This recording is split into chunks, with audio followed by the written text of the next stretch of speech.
കഴിഞ്ഞ കുറച്ച് നാളുകളായിട്ട് മയക്കുമരുന്നിനും ലഹരിക്കും അടിമപ്പെട്ട വലിയൊരു തലമുറയെ നമ്മൾ കണ്ടുകൊണ്ടിരിക്കുന്നു.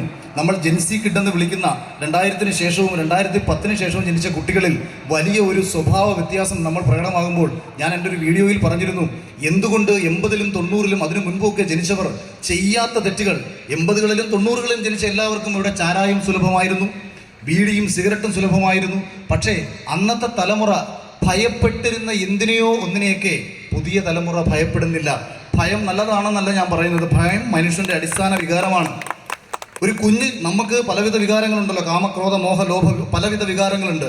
പക്ഷെ ഒരു മനുഷ്യൻ്റെ അടിസ്ഥാന വികാരം ഭയമാണ്. ഒരു കുഞ്ഞ് ജനിച്ച് വീഴുമ്പോൾ ആ കുഞ്ഞിനെ ആരെയും സ്നേഹിക്കാൻ അറിയില്ല, ആ കുഞ്ഞിന് ആരോടും കാമം തോന്നില്ല, ആ കുഞ്ഞിന് ആരോടും ക്രോധം തോന്നില്ല. പക്ഷേ ആ കുഞ്ഞിന് തോന്നുന്ന ഒരേ ഒരു വികാരം ഭയമാണ്. ഈ ഭയം, അതായത് നാം നമ്മുടെ രക്ഷകർത്താക്കളെ സ്നേഹിച്ചിരുന്നു, ബഹുമാനിച്ചിരുന്നു, ഭയന്നിരുന്നു. നാം നമ്മുടെ അധ്യാപകരെ സ്നേഹിച്ചിരുന്നു, ബഹുമാനിച്ചിരുന്നു, ഭയന്നിരുന്നു. നാം ഈശ്വരനെ ബഹുമാനിച്ചിരുന്നു, ഭയന്നിരുന്നു.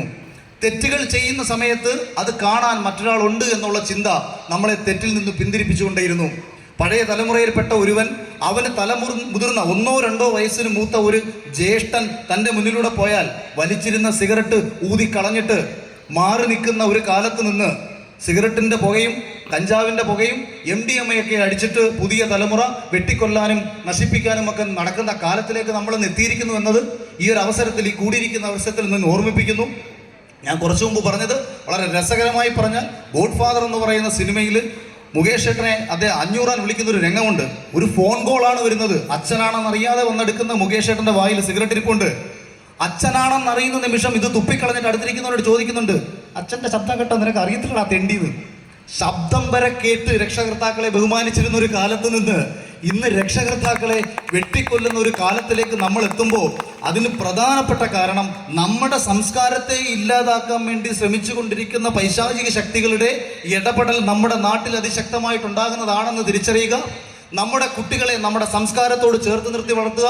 അവർക്ക് അറിയേണ്ട പ്രായത്തിൽ അവർ അറിയുന്നത് വരെയെങ്കിലും അവരുടെ നന്മയ്ക്ക് വേണ്ടിയിട്ട് അവരെ ശാസിക്കുക.